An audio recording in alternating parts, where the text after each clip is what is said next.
Behind every legend lies a reason. This is Myth and Motive. Hello, ladies and gentlemen. When mentioning a small but powerful country, Uruguay is often brought up. Although just a small country in South America, Uruguay possesses an extraordinary spirit and strength. The stories that take place in this country are also very unique and highly inspiring. A prime example is the president who once robbed a bank but is respected by the entire nation.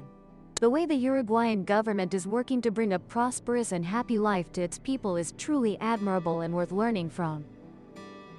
To delve deeper into this fascinating country, please watch today's video.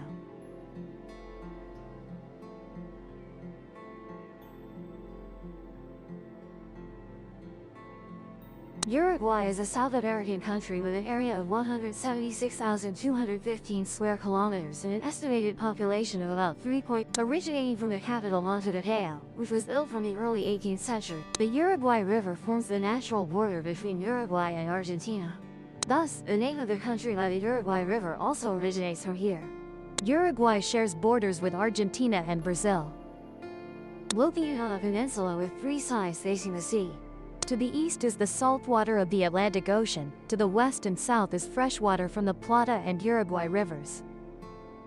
Uruguay's terrain is mainly plains and low plateaus. This country does not have large mountain ranges but has many low hills and rivers. The Uruguay and Parana rivers create many wetlands and fertile lands, playing an important role in the national agriculture. Located near the mouth of the Rio de la Plata, where the Parana and Uruguay rivers meet, it creates a strategic position for trade and maritime transport. Montevideo, the capital of Uruguay, is located right at this river mouth. This facilitates port activities. Uruguay has a temperate climate with warm summers and cool winters, with average monthly temperatures ranging from 10 to 24 degrees Celsius. Lush savanna grasslands year-round are considered the typical landscape of Uruguay's nature. Before Europeans arrived, the land of present-day Uruguay was inhabited by indigenous tribes such as Charrua, Guarani, and Chana. They lived mainly by hunting, gathering, and fishing. Throughout the 17th and 18th centuries, Uruguay became a disputed area between Spain and Portugal. In 1726, the Spanish founded Montevideo to consolidate control over the region. In the early 19th century, independence movements spread throughout South America. José Gervasio Artigas, one of the important leaders of the Uruguayan independence movement, led the uprising against Spain and Portugal. From 1816 to 1828, Uruguay experienced the Cisplatin War, a conflict between Brazil and Uruguayan independence forces. The war ended with the intervention of Britain and Argentina, leading to the establishment of the Eastern Republic of Uruguay in 1828. That same year, the Treaty at Montevideo was signed, officially recognizing Uruguay as an independent nation. Uruguay's development journey has inspired many peoples around the world. Hidden within a small country are many fascinating stories, leaving many people in awe and amazement. José Humberto Mujica Cardona, 89 years old, is known as the poorest president in the world. As the head of state, he is a model of honesty, integrity, and fairness. José Mujica is the former president of Uruguay, who led the country from 2010 to 2015. He used to donate 90% of his salary to public causes and lived in a humble rural house. José Mujica, born in 1935, had a mother from a poor family of Italian immigrant descent. His father was Spanish. He owned a farm but passed away when the boy José was not yet 5 years old. José became interested in politics and social life very early, supporting progressive left-wing views. Inspired by the ideas of the Cuban Revolution, at the age of 25, the young man joined the National Liberation Movement in a guerrilla group. In the 1960s to 1970s, members of this group were like Robin Hood, robbing the rich and distributing the spoils to the poor. José matured and actively participated in violent clashes, overcoming obstacles. On his body are scars from 6 wounds. He was imprisoned for a total of 14 years, including 2 years in complete isolation. And all of these could not affect the worldview of the future political leader. The future president was released in 1985 when Uruguay's government transitioned to democracy. From that moment, José's political activities began. If in his youth, he was inspired by Che Guevara and wanted to change the world with weapons, then as an adult, he changed his perspective. Revolution is not always about violence and guns. With such a life philosophy, his career advanced steadily. From deputy minister and minister of livestock, agriculture, and fisheries, he became a senator. Then assumed the presidency in 2010, beginning the legend of the poorest president on the planet. During 5 years of leading the country, he reduced Uruguay's unemployment rate by nearly half, now the lowest in Latin America. The president also significantly decreased the number of people living below the poverty. Under his initiative, the state provided free computers to every student. The state also covered education costs and controlled prices of essential goods. Initially, he received a monthly salary of $12,500 as head of state. The new president immediately declared that only 1/10 of that amount was enough to live on. Throughout his 5-year term, José donated 90% of his income to charity and social needs. Thus, his monthly income was equivalent to the national average wage, about $775 at the time. Additionally, José refused to leave his family farm on the outskirts of Montevideo to move into the presidential palace. He was not bothered because the road from the farm to the capital was unpaved. Security for his home was handled by just 2 police officers. His wardrobe contained only 1 suit for formal events. It is known that José still lives in the small house on the farm, owned by his wife Lucia Topolatsky Saveta. They married in 2005. Lucia was a colleague in the Senate and a leader of the People's Movement. His wife always supported him in everything, from his time in power to his retirement. Notably, the modest residence of the presidential couple even lacked a central water system. The owners had to fetch water from a well themselves. Their assets, aside from real estate, were only an old 1987 Volkswagen Beetle, a replacement car, and a few tractors. The house is now guarded by a 3-legged dog and an old Labrador. Notably, in 2018, the former president also declined his pension. He considered that money unnecessary. He has no bank accounts or debts. His greatest joy is working busily in the greenhouse and playing with his 3-legged dog Manuela. 2. The freest country in Latin America. Under President Mujica, in 2013, Uruguay became the first country in the world to allow controlled cultivation and sale of marijuana. This policy helped Uruguay monitor the production of the narcotic. Former President Mujica also legalized same-sex marriage and abortion under certain conditions. Lives would be safer if they didn't. All of this was positively received by the international community. Thus, in 2014, Uruguay's president was even nominated for the Nobel Peace Prize for the marijuana law. Using marijuana is not the worst thing. The real problem is drug trafficking. 3. One of the richest countries in South America. Uruguay is renowned for its stable economy and high standard of living compared to many in the region.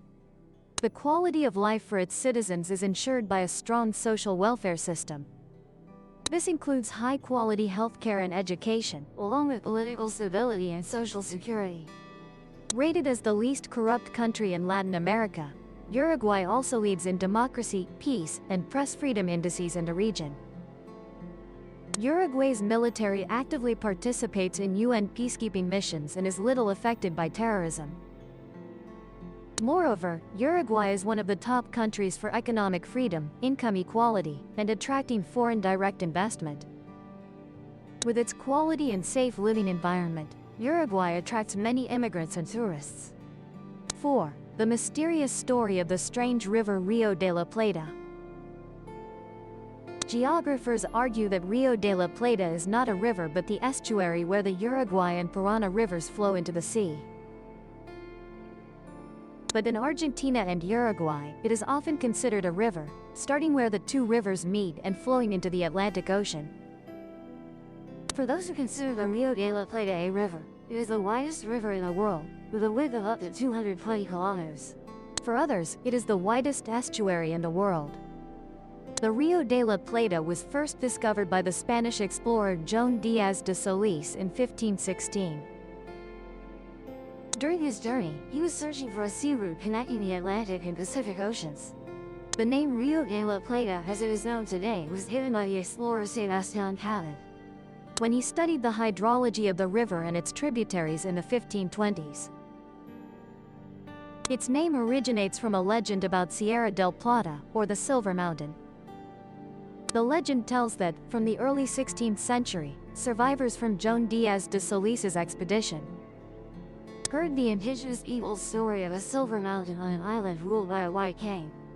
The first European to lead an expedition in search of this mountain was Alessio Garcia. On his return, Garcia was killed by indigenous people in Paraguay. But the survivors managed to bring back enough precious metal to testify to their story and inspire similar expeditions. Today, the banks of the Rio de la Plata are among the most densely populated areas in Argentina and Uruguay. Buenos Aires is the largest capital of Argentina and one of the largest metropolises in the world. Meanwhile, Montevideo, the capital and largest city of Uruguay, is also located on the banks of the Rio de la Plata. Tango is a dance genre that combines music originating from the suburbs of Buenos Aires, Argentina, and Montevideo, Uruguay, and later spread to other countries around the world. The tango dance originated from African slaves in the late 19th century. Tango. Initially, it was just one of many dance genres, but tango quickly became widely popular in the community. From taverns to streets, from suburbs to the slums of the working class, where there were thousands of European immigrants, especially from Italy, Spain, and France. At first, tango was performed only by men because women felt the dance seemed decadent. Later, the passion for tango was no longer exclusive to men. In the early days, tango was always opposed and considered unhealthy by the white upper class in America. It wasn't until 1880 that a Uruguayan musician officially composed the first piece of music for the tango. Then its power seemed to awaken, making millions of hearts beat and fall in love. Uruguayans love to eat meat, especially beef. The per capita beef consumption here is the highest in the world, about 100 kilograms per year. Uruguay may be smaller than the US state of Kansas and has just over 3 million people, but it raises over 10 million cattle each year. And domestic beef consumption accounts for 65% of the total production. Vegetarians are always curious at why Uruguayans have the highest life expectancy in Latin America, despite such a high red meat diet. The Uruguayan national football team brought about 900 kilograms of meat to Qatar for the 2022 World Cup. Although the host Qatar has different laws and decisions, it is not a country lacking food. So why did the Uruguayan team have to bring such a large amount of fresh meat?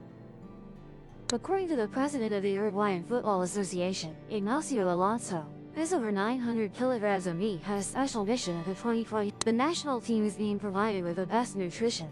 Historically, the Uruguayan team has been the image ambassador of our country. And at this World Cup, we wanted to bring another ambassador, which is Uruguay's world-class delicious meat. Uruguay had planned a detailed food promotion during the 2022 World Cup. Corando Faber, president of the Uruguayan National Meat Institute, added, "We want to promote the quality of our products, completely natural and ensuring sustainable development. The 2022 World Cup is the most suitable opportunity. The culture of eating grilled meat was passed down from the gauchos. Therefore, the most common tradition is eating grilled meat outdoors. Almost 100% of picnic spots or homes build brick ovens for people to gather and grill meat over wood fires. Whether it's a picnic at home or in upscale restaurants, the food is grilled over charcoal. Slow-roasted barbecue and a typical meal always start with grilled provolone cheese, chorizo sausage, mozzarella, and move on to the meat portions. Most people here eat charred grilled meat served on a hot heating tray. A barbecue party here often lasts for many hours. From lighting the fire to grill large chunks of meat and then eating, they enjoy every moment as an excuse to have time to chat with each other. Cuisine is a typical pastime of this country. That is not surprising when you visit a country influenced by Spain and Italy. Besides grilled beef, Uruguayans also love pasta and seafood caught from the country's vast coastal areas. Uruguayan cowboys, called gauchos, are an important part of this nation's culture and history. Gauchos are not only cattle herders but also symbols of freedom, courage, and the adventurous spirit of the South American plains.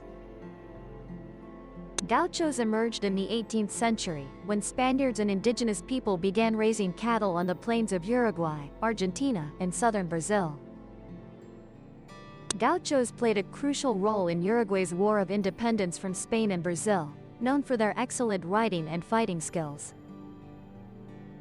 The main job of gauchos is herding and managing cattle herds on the vast plains. They use their riding skills to move and manage the herds. Gauchos often lead a nomadic life, moving from place to find pasture for their cattle. Although the traditional nomadic life of gauchos has changed a lot, their spirit and values are still honored and preserved in modern society. When it comes to Uruguay's culture, one cannot overlook the traditional Gaucho festival that has been maintained for generations. Every year in early March, a lively Gaucho Homeland Festival takes place in Chaco, attracting many tourists. On this occasion, all cowboys from across the country gather in Chaco to showcase their skilled horseback riding techniques, introduce culinary arts and folk cultural performances.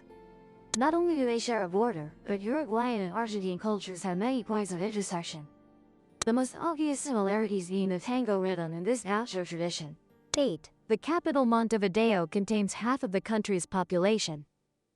Uruguay's population is just over 3 million, but half of them are concentrated in the beautiful capital Montevideo. Montevideo is a city located in the south of Uruguay, with an area of over 2,000 square kilometers and a population of nearly 2 million. Montevideo is currently the capital and also the largest city of this country. It was founded in 1726 by a Spanish governor named Buenos Aires, located at the strategic junction of the Atlantic Ocean and Rio de la Plata. Montevideo is the center of everything in the country: finance, education, government, etc. This city is consistently ranked as having a better quality of life than any other Latin American city. Not only is it an important economic, cultural, and political center of Uruguay, Montevideo is also a great tourist destination in the South American region. Here, there are magnificent natural landscapes, many ancient architectural works, long-standing historical relics, and a unique culture. This is a city with modern beauty, mixed with ancient features. There are no congested cars here, so it's not too noisy. The most visited place in Montevideo is probably Independence Square because it is centrally located and considered the heart of the city. However, the place that attracts the most attention is the José Artigas Museum. José Artigas Museum is a very famous museum in Montevideo, built to commemorate the contributions of Artigas, who played a very large role in Uruguay's war to escape Spanish colonial rule in the early 1800s. This museum not only preserves his remains but also displays many artifacts he used during his lifetime. 9. There is a peculiar village. Cabo Polonio village is Uruguay's only unique village, living without grid electricity and tap water. Many people wonder, how do they live? Cabo Polonio is a small fishing village located on a peninsula jutting into the Atlantic Ocean on the eastern coast of Uruguay. Cabo Polonio village is separated by vast sand dunes, so it is completely isolated from other areas. The peculiar thing is that no house in Cabo Polonio has electricity or tap water. Only a few businesses in this village use electricity from solar panels, generators, or wind energy for lighting and business activities. Residents here use clean water from self-dug wells or collect rainwater. The only place with grid electricity in the village is the lighthouse. However, despite the lack of modern living conditions, tourists still flock to the village to visit, and it is the most ideal relaxing retreat, peacefully enjoying the most natural and serene life. The most attractive feature of Cabo Polonio village is the beach with clear blue water, very clean and pristine, and the largest sea lion sanctuary in the South American region. The sea lions mainly inhabit two islands located to the east and north of the village, on the tip of the peninsula. Therefore, tourists can easily observe them from the lighthouse. Especially in September and October each year, tourists here can observe giant whales swimming in the calm, clear blue sea. 10. 95% of electricity comes from renewable energy.